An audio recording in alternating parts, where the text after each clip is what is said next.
my name's Rachel. I'm an educational director at Aging Advantage, and Aging Advantage is a company who helps support the community, and we're able to do this program through ARPA funds, so we appreciate them supporting us, and we're super excited to introduce Maureen, and I'll give it away to you. Oh, thank you. My name's Dr. Maureen Hughes, and I'm a practitioner of traditional Thai massage and other holistic health and healing methods that are natural in nature. I have an office in St. Peter's, I have an office in the city, and I've been living in the St. Louis area on and off since 1997. So my background, I did a doctoral PhD in biology and biomedical sciences with an emphasis in immunology, so the study of the immune system. And that's why I moved down to St. Louis. I was at Washington University. I completed that at 2003. And then after about 20 years total in the sciences, and then I went into sales in biotechnology. I was done. And I ended up very early on, as I started practicing yoga in graduate school, I learned that I had an affinity to help people with their body mechanics, of all things. It kind of makes sense. It's weird. My dad was a crane operator. And so he moved things through the sky using a crane in physics. And now I move people's bodies for a living to help get them moving better than ever. So the focus today is holistic practices, specifically learning about what traditional Thai massage is.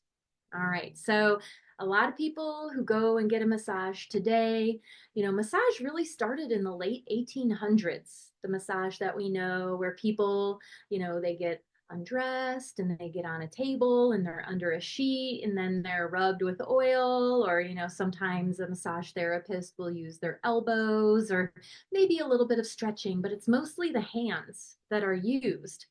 And nowadays massage therapists, their average span in their career is 3 to 5 years. Wow. I know. So they spend all this money going to massage school and getting trained, and a lot of them get loans. And then within 5 years, they can't use their hands anymore. They're debilitated. So one of the benefits of the work that I do is that I use my whole body to treat the other person's body. And another advantage is that you don't have to take your clothes off. It's traditionally done fully clothed on a floor mat. But a hospital bed, I've worked on hospital beds. I've had a few ALS clients, and wheelchair work, working on a regular massage table is all very functional and possible. But the most important thing to note is that this work has been around for 2,500 years. And traditionally, it was done in Thailand. So Thailand is uniquely located between a lot of different countries in Southeast Asia that had a lot of influence in early medicine. So one is China. And so China is known for its herbalism and acupuncture and qigong, which is an energy healing method, which is likened to the practice of yoga. Yoga originated from India. And so India also has an endemic, long standing form of natural medicine called Ayurveda. And that's spelled Ayurveda. It means the science of life. And so, between these ancient forms of medicine from China, which has been documented over 3,000 years, same thing with yoga, documented over 4,000 years, a lot of these principles were brought together and formed in Thailand as a system that could be done by pretty much anybody. Now, of course, there are those who train long periods of time and get a lot of expertise. But the biggest thing about what traditional Thai massage or Thai yoga body work, it's sort of interchangeable, is that uh, anybody can do it. It's been distilled down to what we call the energy lines or sen lines, and there's only 10 of them. So if you can remember a 10-digit phone number, you can remember where the lines are. And focusing on these energy lines during treatment is what really helps gain access to helping a person become more vital. So, vitality is a key in, of course, being well and staying well. And of course, as we age, we don't get around as well. The joints start aching a little bit. So, a lot of this is about prevention. But at the same time, the work that traditional Thai massage does can help to rehabilitate a person who is in the process of aging, and it's actually clinically proven to help people walk better compared to physical therapy. And one of the other things that I would compare to why Thai massage or Thai body work is more effective than physical therapy in helping getting people moving again and post surgery rehabilitation is because as a massage practitioner, I am not limited by the codes that a physician gives.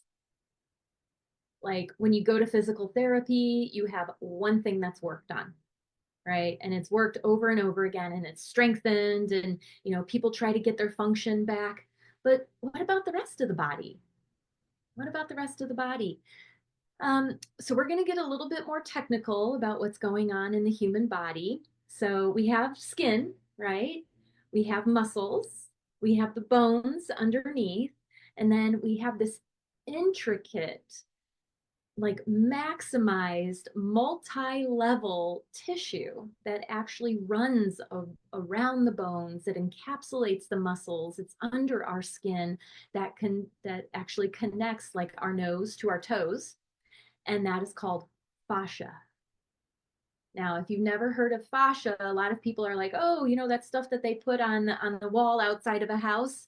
Well, yes, fascia is a protective layer on a home, for example, or a building, but it's also a protective layer that is our internal communication system inside of our body. They've finally figured it out and have actually classified it as an organ in and of itself. So the skin's designated as an organ, of course, the liver, the spleen, the stomach, the small and large intestine. All of these organs all work together in a functional way. And in Thai massage, as I get an opportunity to work a person, yes, if they have pain, I'll work an individual spot. So say they just had shoulder surgery and they're healing pretty good, and they want to get mobile again. I'll actually work on their feet and their legs to begin to loosen up all of this other tissue that can tighten up when there's been an injury or a surgery sustained to a single part of the body. Now, in that, there's also wondering about how people are going to heal in general. So, like I said, a lot of the work that I've done is post surgical, post physical therapy. The insurance covers all of that. People run out of their care through their insurance and then they're still in pain. And it's like, well, what's next? What's next is receiving the type of therapy that traditional Thai massage can do. So there's benefits on both levels. There's a benefit to, for example, a massage practitioner that wants to extend their career. And then there's the benefits to the people receiving. Now, as a person who's been doing this for 10 years, I've had the opportunity to see a lot of different types of clients. And most of my clients fall within the range of 55 to 80 years old. These are people who usually have a little bit more time on their hands.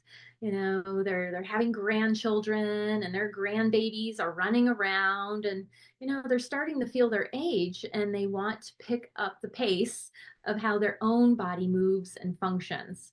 And it's been a blessing to be able to work with people like that for years and years. But we'll get back to the history for a moment here. The story goes that an individual, a physician named Dr. Shivago, not Dr. Zhivago, which you might know from some of the movies in the past, but Shivago He was designated as a physician, and many, many millennia ago, 2,500 years ago, he was a contemporary of a guy known as the Buddha.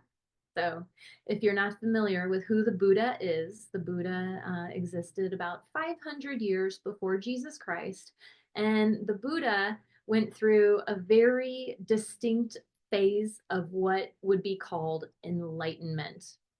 Now, in this enlightenment that he underwent, he meditated under a tree known as the Bodhi tree, and the man nearly starved himself to death. Okay. And it was in those moments of like, what am I doing to myself? That he woke up and became a fundamental philosophical leader for people who are interested really in becoming the best person that they can be. So the practice inherently is not religious by any stretch of the imagination, but it does have roots in this Buddhist philosophy in really finding balance in what life is and what life can be. So rather than working hard and burning ourselves out, it's a matter of learning how to find a nice, gentle pace of life that generates peace on all levels. And if a person is not feeling peaceful on the physical level, like they're experiencing pain or they are aging and are feeling, like they can't move as well as they used to, that physical pain can also move into mental pain. And mental pain and emotional pain, a lot of times, which can be a little bit more difficult to deal with, that's really what can lead us ultimately to that decision, like, am I going to be in pain all the time, or am I going to do what I can do to have less pain and maintain balance in the body? So Dr. Zhivago, rumor has it, was a half brother of the Buddha, but then became his personal doctor. And Dr. Shivago actually loved plants. He loved his garden, growing herbs. He was like the village doctor and would not only treat people on the physical level with this hands on application of the work, but he would also assign them herbs to take and a certain diet to take. And that also included removing. Grandson coming? It's my granddaughter. Granddaughter, I mean? All right. Yeah, no, no worries at all. No worries at all.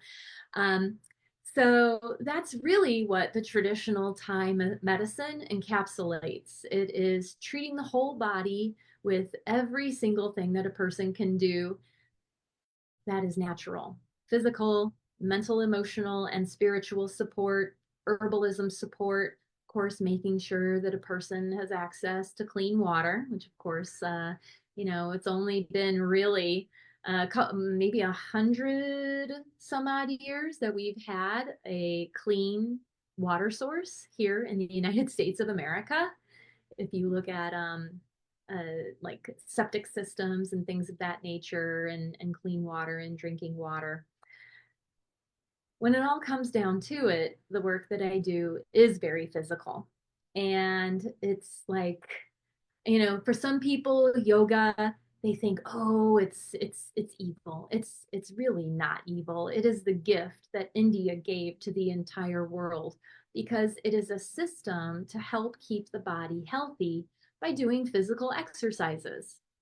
There are also principles that go along with it, like learning how to be good to self, learning how to be good to others, not stealing, not coveting the neighbor's XYZ PDQ. And then it goes into a deeper dive into meditation, which I liken a lot to prayer. So while the work that I do, like I said, it has roots in Buddhist philosophy and using only natural things to help heal, I think this is coming around again because there are so many people who have had difficulties with the medical system. There are people that are on, I heard the record now is 54 medications. that a single person was prescribed and taking on a daily basis. This pharmacopoeia inside of them, it's no telling. There's millions of potential different negative effects that these medications can be having on the human body. So what the work I do is like dialing it back a little bit and helping a person regain their health through all the organ systems by physically moving them around and compressing their limbs in a very gentle way. Like, for example, when I'm working on a person who maybe doesn't have a lot of body mass or might have osteoporosis, I'm just going to use a very light, gentle compression. Whereas if it's a big, beefy muscle person who works out at the gym a lot, I'm going to grab something and hold on tight and walk on them to help really get into their muscle tissue. But ultimately, what this is all about is moving energy, getting energy movement in the body. And the way that I mentioned these energy lines or sen lines before, having 10 of them, they are generally associated with different organ systems. So I mentioned some of the organs before: the liver, the stomach, the spleen. We got the gallbladder, the pancreas, and there's the thyroid and the thymus. And just by working these energy lines very simply, either by moving very smoothly, for example, on an energy line, just even warming up a line like this can move energy and help a person become more vital and feel more energetic. Or I can take a thumb, for example, and press on a line. And the most efficient way to do that is to not just have a whole bunch of compressions on a single line very close together. It's actually to keep them about one thumb length apart. And as you work the compressions over and over again, like sometimes people feel a little bit of pain more than just pressure. And what that can mean is that there is a dysfunction in that energy line and a blockage, and that blockage can be released with treatment. So the way that I normally work with a client, and how a lot of Thai massage therapists will work with a client, is that they'll start with a very simple session, which I call an assessment. And it's not just an assessment, but it's also a treatment. And it's also an introductory session to understand, one, do you like this when it's happening to you? Does it make you feel good, or does it not feel so good? The best thing about communicating with a therapist is that you can always tell them to do less. Now, Lee, who's online here today, told me that she went to Thailand. I didn't get a chance to ask her if she had had a Thai massage when she was in Thailand, but um, they don't speak English very well.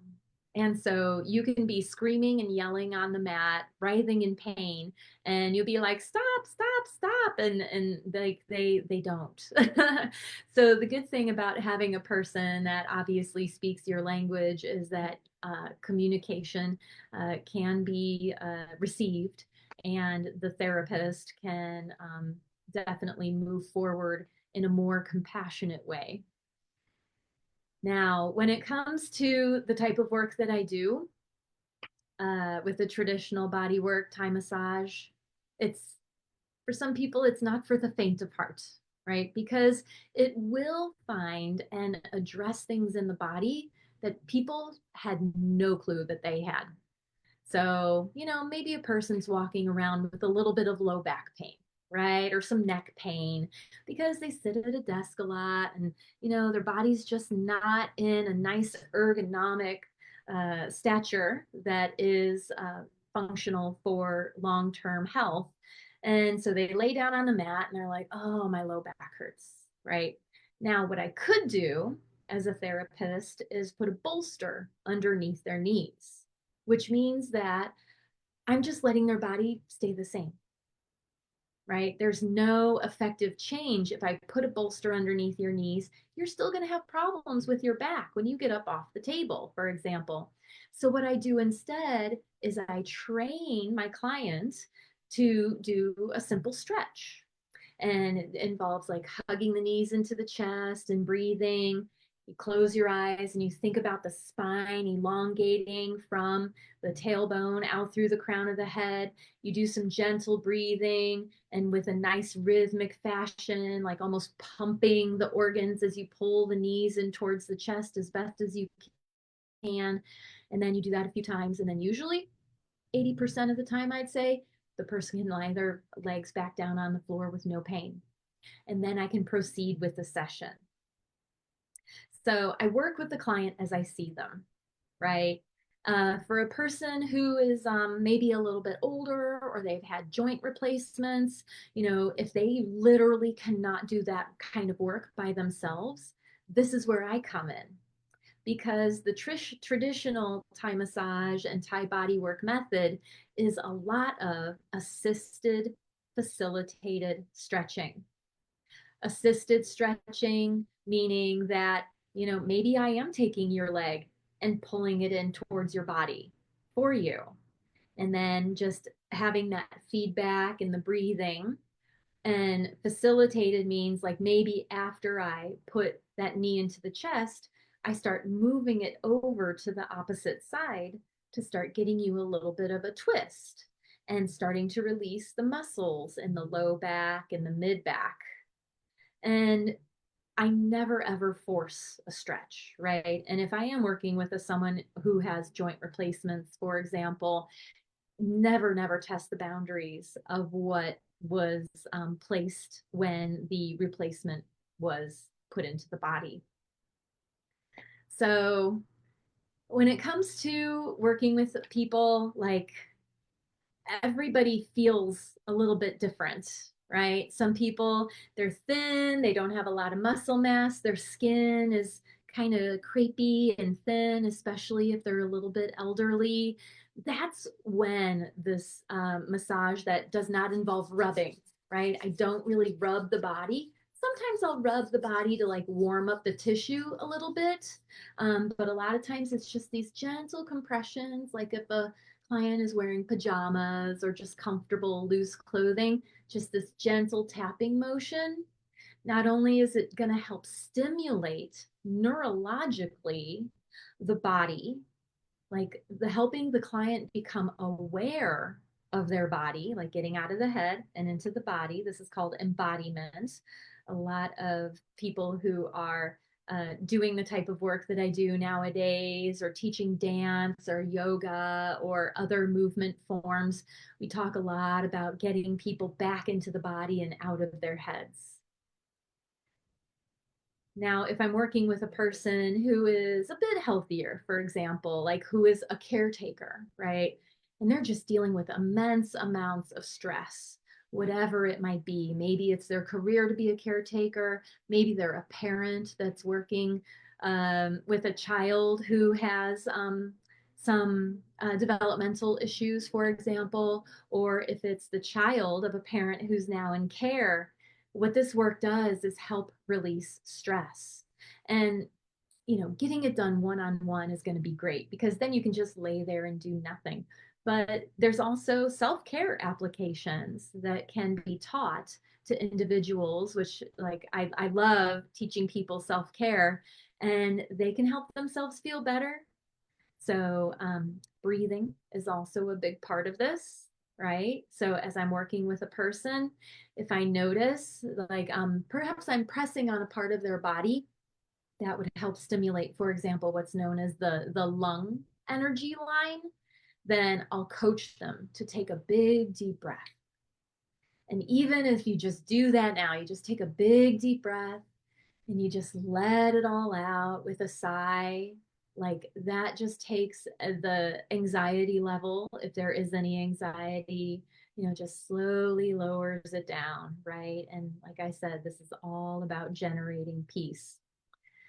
One thing I've noticed working with clients, talking about the breath, is that a lot of people don't breathe into their bellies. They don't breathe into their bellies. They breathe into their chest, and they're breathing with their neck muscles. So one of the reasons why a lot of people will have stiff neck muscles is because they're breathing into their chest directly. And they do this all the time. And they do this without awareness. And if you haven't heard this before, what that can do is perpetuate what is known as the fight or flight response.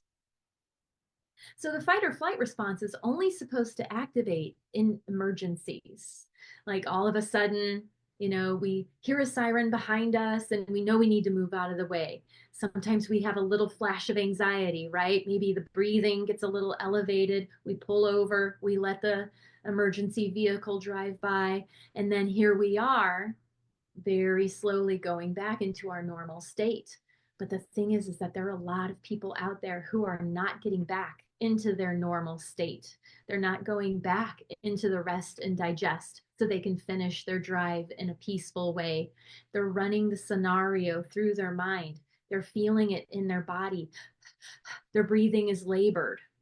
And what this type of work with traditional Thai massage, other body work, yoga, is that it helps retrain people to move from the perpetual fight or flight back into what is known as the rest and digest, or the parasympathetic nervous system response.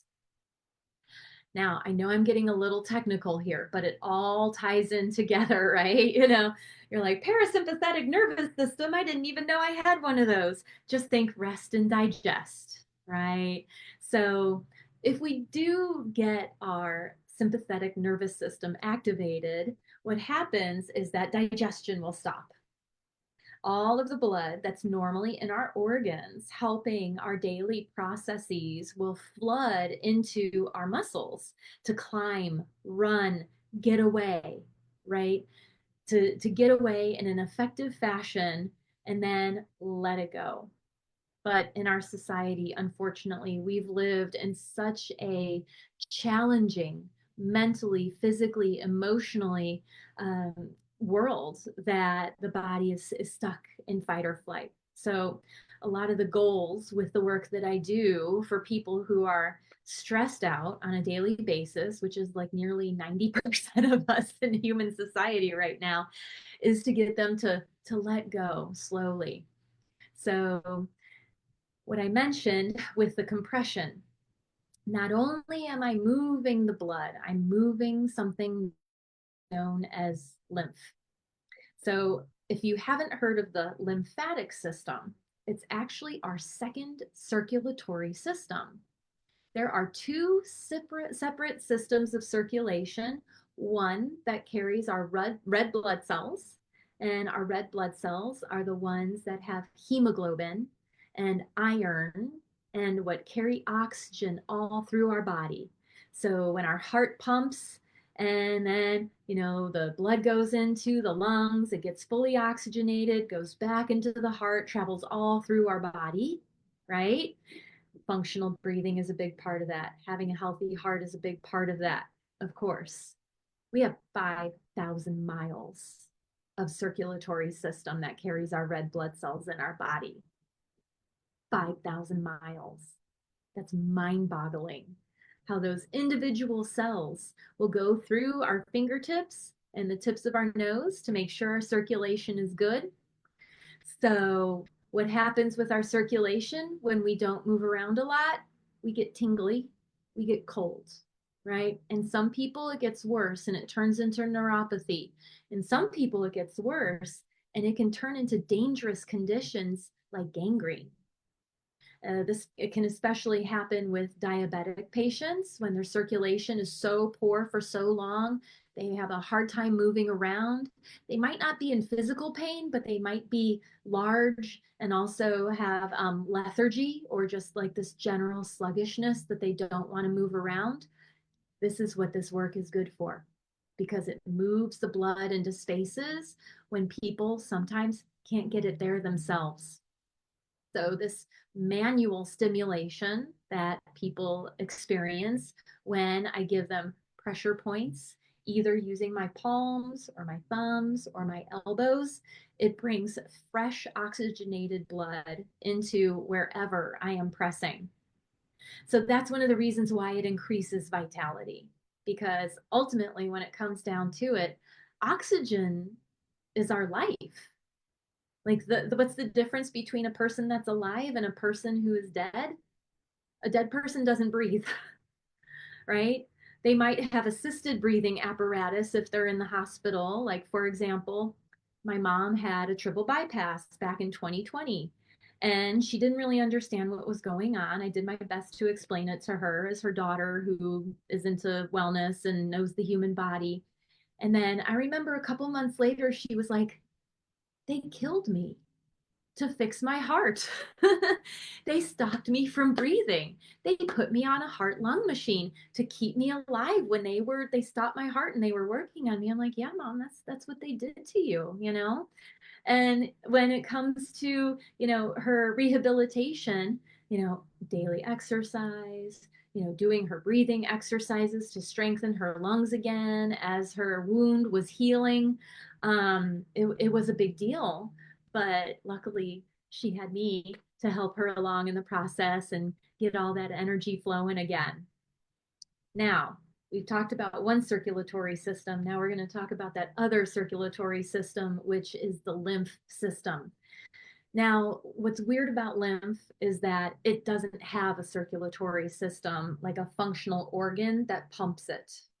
The heart will only pump the red blood cells and oxygen through the body. The only thing that pumps lymph through the body is movement.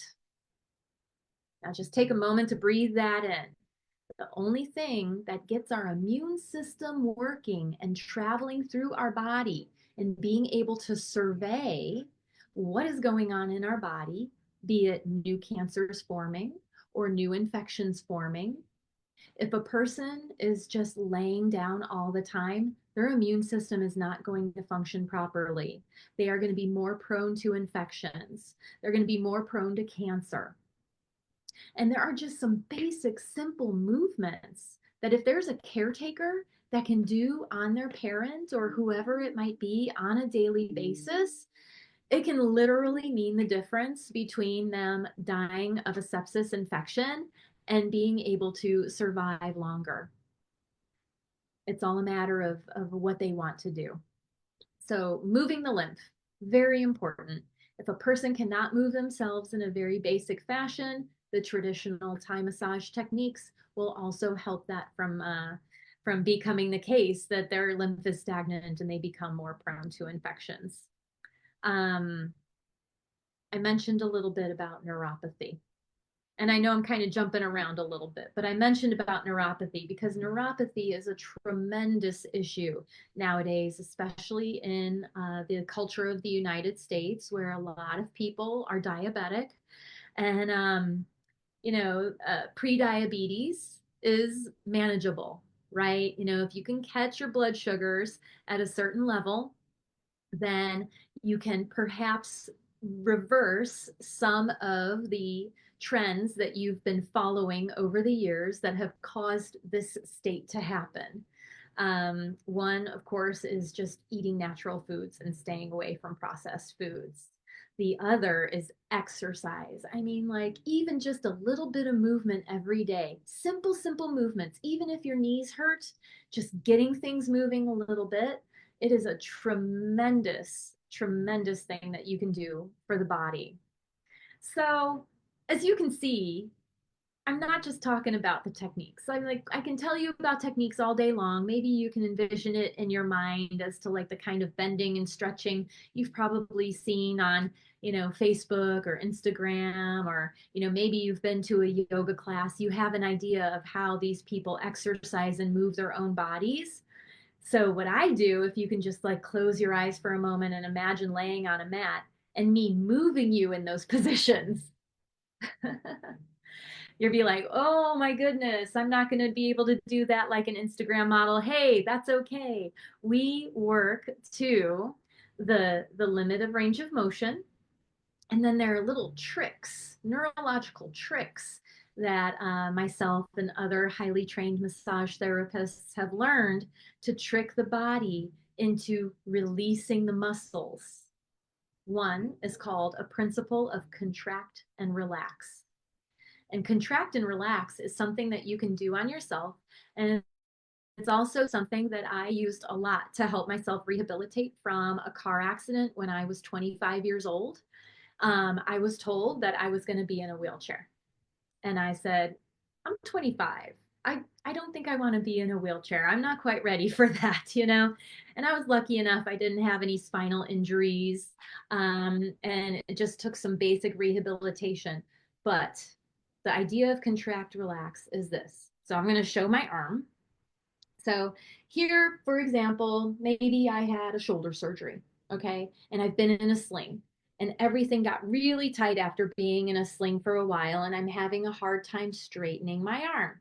Now, of course, I can go to physical therapy, but again, that runs out after 20 sessions. So what am I going to do if my arm isn't completely straight? Use the principle of contract and relax.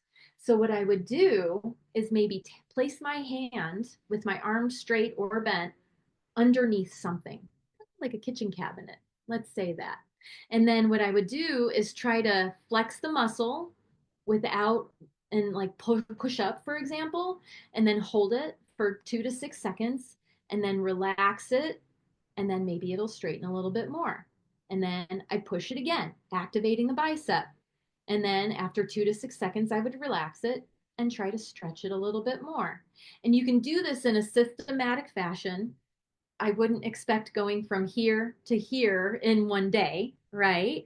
But slowly but surely that can be used to help make sure that the limbs function properly, the hips function properly, the shoulders function properly. There are a lot of really great resources online. One famous one, especially for hips and knees and lower body, is called kneesovertoes.com. A lot of us in the wellness world, chiropractors, physical therapists, will just refer people to that website because it is so thorough and it has been around for so long. This guy is amazing who put it together. So, dealing with movement limitations, a lot of people are like, I hate stretching. A lot of people hate stretching. That's the thing that they don't want to do. They want to go and run 15 miles, but they don't want to stretch their hamstrings, right? And over time, that takes a big toll on the body. Knee replacements, hip replacements are required when people don't take care of their muscles properly. So it's just a matter of discipline and taking the time for self care and remembering that as a human, you're worth the self care, right? Yeah. So I think I've been talking for a while. Yeah. Okay. I can just keep going. But anyway, with traditional Thai massage, I do all those things, and the person lies there and just, wet noodle is what I say. Imagine like you're Raggedy Ann, Raggedy Andy, and let me move you around. If it hurts too much, you let me know. We move slow. In Thailand, they say the slow, slow way is the best way. If a person can barely walk, it's not about putting their foot over their head, right? It's just about slow, consistent practice, teaching a person what they can do in between sessions in order to help their body rehabilitate, and then just getting people feeling better and better. Like, I know people that are like, I can't do yoga. I don't want to do yoga. I hate stretching. After, maybe like 5 to 10 sessions with me, they're like, oh, I went to this yoga class down the street and I did really good. And I love yoga. I'm going 3 times a week now. And I'm just like, I'm so glad that you're taking care of yourself. If you don't need me anymore, that's wonderful. I got other people to help. So, yeah, I guess I should open it up to questions. I guess my main question is how do you have your patients reach out to you? Oh, thanks. Yeah. So I do a lot of business by referrals. And my website is www.totalharmony.com. Pretty easy. It would take a person to a landing page. I work with all different sorts of people, but a lot of people, for example, and it's so funny. My first client was actually this. It was a 45-year-old woman who had been undergoing in vitro fertilization and had 4 failures, 4 failed attempts. She only had one more. She was 45 years old. we worked together for 6 months doing yoga and breathing and Thai massage. And she ended up pregnant with twins. So it helped her out, you know. So those are also people that I talk to. My phone number, 314-325-9247. That is a Google Voice number, and I respond better to texts than to messages, just to be honest. And I'm at Core Chiropractic and Acupuncture in St. Peters, Missouri. And then I'm also at Sacred Sword Martial Arts in South City. We got a little martial arts studio that I use during the day, and then there's classes at night for children and adults alike.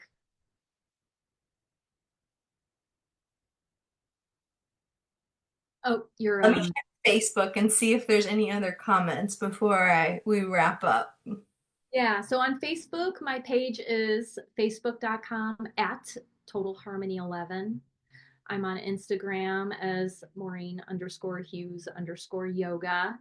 I have a LinkedIn profile. I'm also on Alignable. If you've never heard of Alignable, it's a really great networking tool that is more local than LinkedIn and a great way to meet all sorts of people and practitioners and find people that can fix your garage door and stuff like that. That's awesome. One of our viewers is asking, do you have experience working with people who have autoimmune diseases? Ah, yes. So autoimmune disease, absolutely. So I know it can be a little bit of a tricky situation. Um, my level of knowledge is vast, but it is also not unlimited. So I regularly refer people out to practitioners known as functional medicine doctors. Now, the autoimmune component, it's really about using, for me, I also had an autoimmune condition. I had dysfunction of my thyroid. It was hyperthyroid for years and then it went the other direction and now it's back to normal. Herbs and supplements. I have several functional medicine doctors that I refer to for a lot of the herbalism and internal work.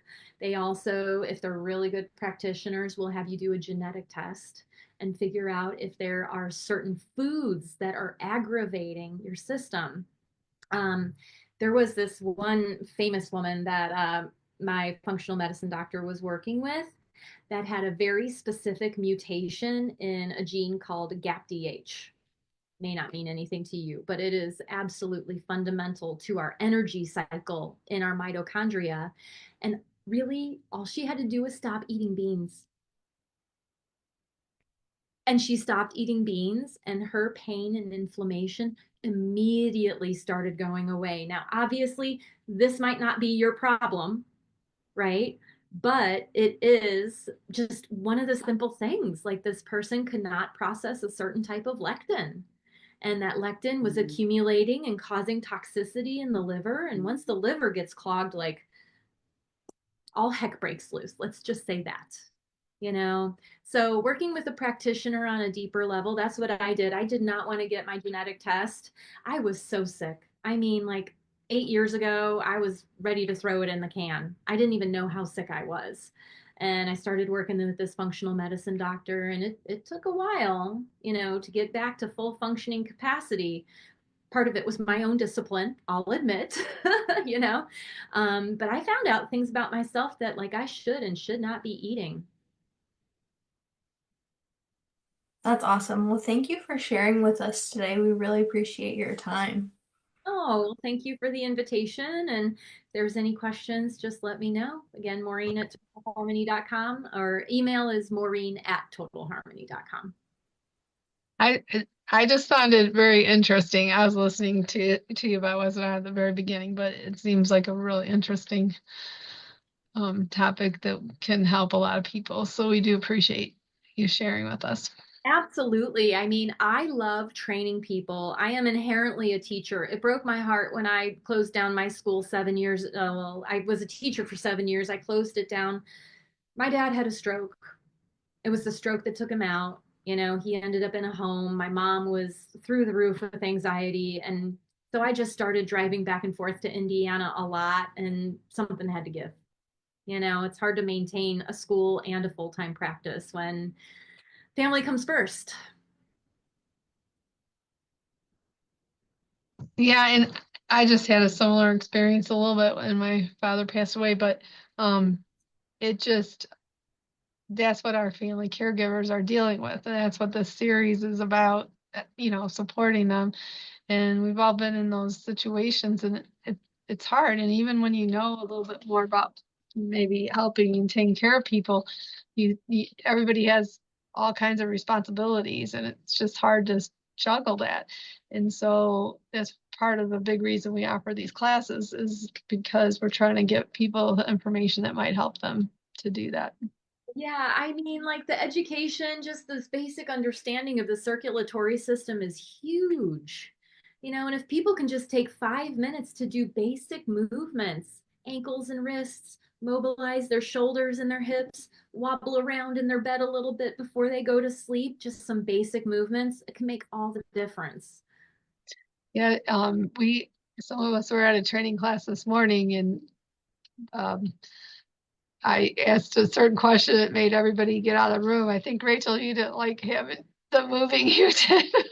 It's a very simple thing, but it was a little it can be challenging. But some of us were at a class yesterday that they did it, and it was kind of interesting, and so it kind of fit in with today. And so I asked again, and one of the people there kind of had everybody get up and do it, and it was a very simple movement. And but it's similar to what you were talking about just a few minutes ago too. And so we don't realize how just that simple stuff. But this other one was about doing certain things slowly. So you were using your body as the resistance, and it was helping with all the things that you were talking about too, but also kind of building up muscle a little bit at the same time, because you're, you know, moving, where when you don't, it just bogs everything down.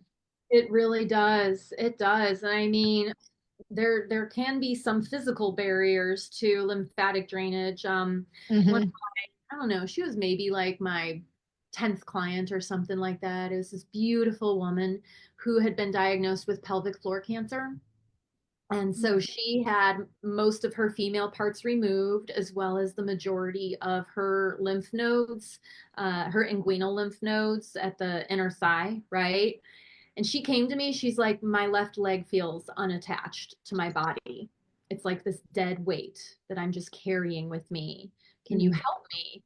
And I'm like, wow. Okay, you're like my 10th client. Thank you for thank you universe for bringing me this beautiful challenge. And I'm like, "Oh, come to my yoga class." And she's like, "I can't do yoga. I can't do yoga." Okay, so now granted, it took about 3 months of consistent work. So she would see me twice a week, and then towards the second month we broke it down. I was only seeing her once a week. And then she's like, Maureen, I think I'm ready for yoga. I can feel my leg again. I'm walking again. I'm moving again. She started doing Qigong. She teaches Qigong now. I mean, she's thriving into her late 60s.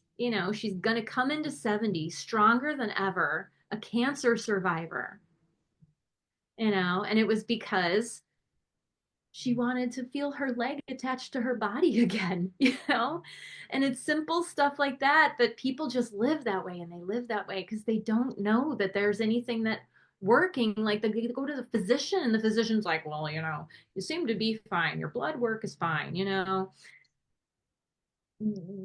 Practitioners like myself listen with compassionate care. If there's something beyond what I think I can do, I'll do what I can. I'll put them through a program and see what happens. But then sometimes, they do need to go see a chiropractor or a functional medicine doctor or a pelvic floor physical therapist, because there are things that they might need done that it's just not legal for me to. Yeah, that pelvic floor physical therapy is a whole different thing that I've learned a little bit about in the last few years, and you're like, oh, I didn't know that they could do that stuff. So And what's even crazier, and I know we're almost done, is that like the majority of women in the United States have a weak pelvic floor because you know what we're trained to do? We're trained to suck our belly in. We're Hmm. trained to suck our belly in to make ourselves look smaller.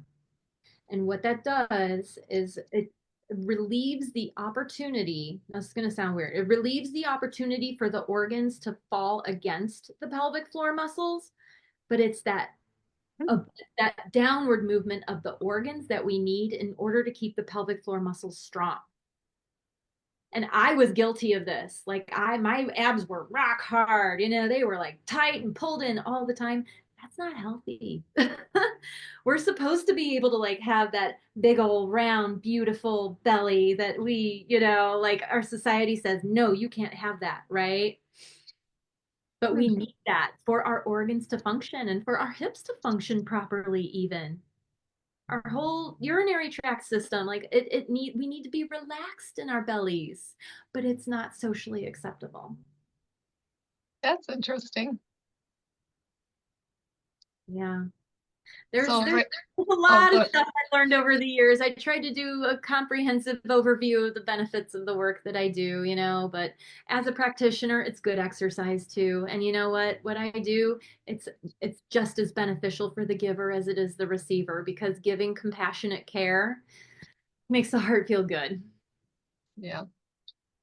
I Yeah. think, Rachel, did you have any comments about the movement? Because I know you were like, oh, Well, I thought it was interesting that you mentioned if somebody just got their shoulder done, you would focus on their ankles and legs. Well, I just got my shoulder done in I think April or May of this year. So I'm recovered, like I can move and everything, but I am still stiff. So I just thought that was interesting. Yeah, well, what tightens up here, it grabs from other parts of the body. Like, and even if fascia is in a stretch, it's still not in its natural state. There are specialized practitioners called myofascial release practitioners. You could benefit from Thai because that's just a side effect of what the work does is myofascial stretching. But if you want something that doesn't involve as much movement or you're concerned about that for whatever reason, myofascial practitioners are a great option too. There's modalities for everything, people that are really in a lot of pain. There's other disciplines. Sometimes the work that I do is just too painful for them, and I want to work to the best of my ability and I want to alleviate pain, not cause more pain. I just thought that was so interesting that you mentioned it. Like one of the first things you said was that. And I was like, Oh, wait a minute, that's me. well, I'm glad that you're feeling better and you're healed up. But yeah, what I do, like some people are like, well, there's that whole Stretch You program. I don't know if you've heard of Stretch You. Yeah, they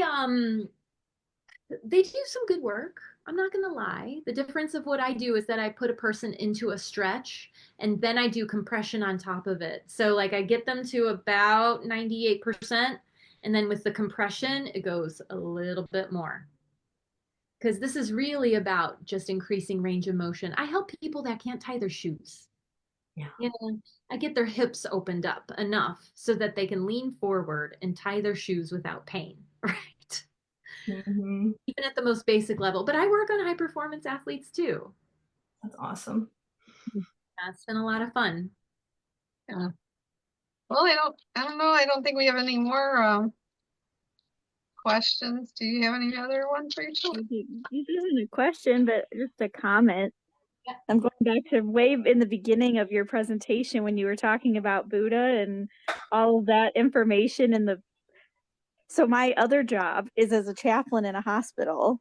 And so I just wanted to share my appreciation and recognition about your work and making sure it's all balanced because that is really how we heal, right? It's physical and mental, they all need to, and even spiritual too, right? It all needs to be in check for us to be actually healthy, and most people don't know that. So just appreciation that is what yoga is, right?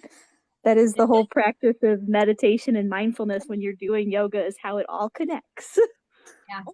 Integration of the mind, body, and spirit. And I would love to do this again. I mean, there's other stuff I can talk about too. If you're interested in having me back, definitely let me know. And I I'll feel just So honored to be able to just- present today for you. Yeah, Maureen, just use that link and sign up for a different day, a different topic. Sounds great. And then, hey, Lee, did you have any other comments about the pelvic floor therapy stuff? I do not. Just that I've had to do it twice now.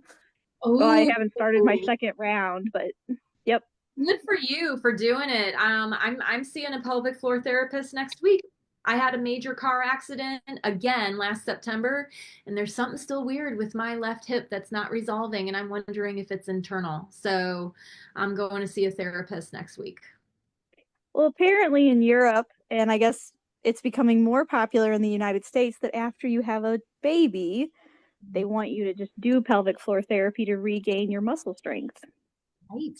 So after my first child was born, I had to go because when I returned to work, I could not walk. Like it was just physically impossible. And then so now I went back and she said, you know what, you should do it because then it'll help maybe the back spasms in your lower back. Oh yeah. Well, thank goodness. And was it helpful?